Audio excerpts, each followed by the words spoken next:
pagbasa, naghisgot may tungod sa pagpasakit. Sa unang pagbasa sa Jeremias,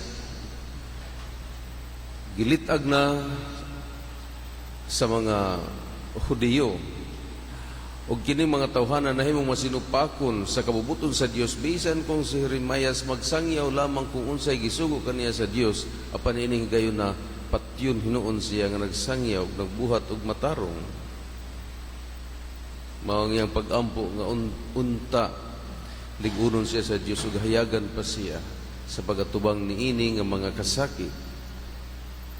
Ug ang atong ebanghelyo sab nagisgot may tungod sa taliabot nga mga pag-antos, pagpasakit, pagkamatay ug pagkabanhaw ni Jesucristo. Pero ang nanay nila ni Santiago ug ni Juan, lahi ang iyang tumong biskay maghalad nagkaugalingon ang atong Ginoong Jesucristo alang sa kaluwasan sa daghang tao, miduol hinuon aron paghangyo nga kung maghari na si Jesus, ang iyang mga anak himuon nga pangabaga. Interruption, Your Honor. Pero ang atong Ginoong Jesucristo wala mawani niini nga interruption. Gibalik gyapon niya sa sentro aron nga makapamalandong ang mga tao. Og mismo kining duha ka managsuon iyang gisultihan sa maabot niya nga kasakit nga maambitan usab nila sila nga buot nga musunod kang Kristo. Og iyang gitudluan ang iyang mga tinunan, ang 12 ka tinunan, kung unsa ang ilang pagadangatan kung gusto sila nga mo sunod kaniya, kung unsaon ang pamaagi sumala sa kabubuton sa amahan. Makapangutana kita mga kaigsunan, ngano nga itugot man sa Dios ang dautan ngadto sa mga maayo? Buutan si Jeremias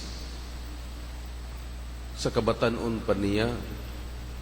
Sa Jesucristo dili lamang kay buutan matarong Dios siya, pero nganong gipaantos man. Ato kini siya pamalandungan mga kaigsunan niini nga mga punto. Usahay ako makaingon nga niadtong mga tao nga mahadlokon og barang, moingon ako nga ang Dios dili motugot nga ang dautan makaduyot ngadto sa mga buutan. Tuo lamang og barang pero ayag kahadlok kay mahadlok kani ka pildi nakaw. Pero sa tinuray ang kadautan makaduyot gayud sa mga buutan. Apan hinumduman nato nga ani kita niining napukan nga kalibutan o apektado kita tungod sa sala personal o sa sala sa uban. Dawato nato nga makaantos usab kita tungod sa atong mga kasalanan. Apan ang atong Ginoo wala magbuhat ka nato aron tapuson kita niining kalibutana. Ang atong katapusan ato sa iyang gingharian sa langit, mulabay ra gihapon kita niining napukan nga kalibutan. Kanunay natong hunahunaon ang atong kahigpitan dili dinhi sa kalibutan, kundi adto sa langit.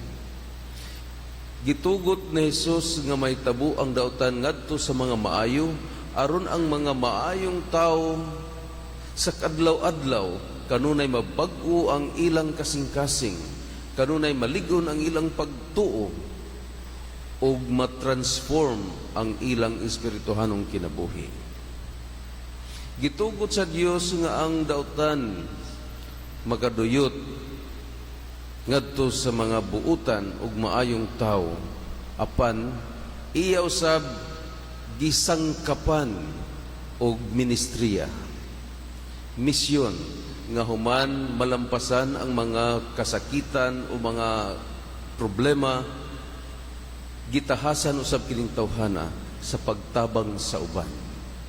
Ang mga tao nga naka-eksperyensya kung giunsa sila pagtabang sa Dios nga malingkawas sa mga kasakit ug problema, ana usab kana sila'y misyon sa pagtabang sa uban. Gitugot ni Jesus, gitugot sa Dios nga mahitabo ang dautan ngadto sa mga buutan ug ang pinakamalilisang nga mga pag-antos ngadto sa pinakamatarong nga tao sama sa atong Ginoong Jesucristo, kung atong lantawon ug atong dawaton, wala gayoy maayo kanatong tanan, gawas sa Dios lamang. Si Jesus kana nag-ingon sa pagduol sa usa ka magtutudlo sa balaod, mingon siya, maayong magtutudlo.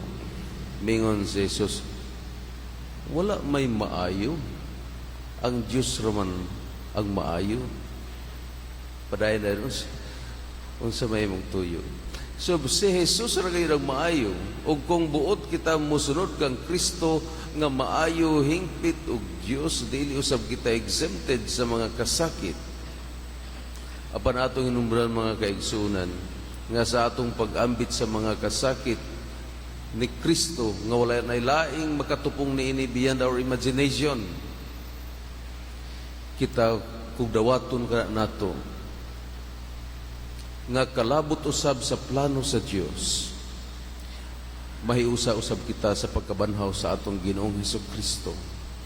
Kay bisan tuod kung nag-usik-usik kita sa atong physical, material o kalibutanon nga mga kung unsa na lay gipiyal kanato sa Dios, apan ang importante mao ang walay katapusan atong kinabuhi didto sa langit. Ang tanan mulabay ra nining kalibutana, apan ang atong relasyon uban sa Ginoo mulungtad hangtod sa kahangturan.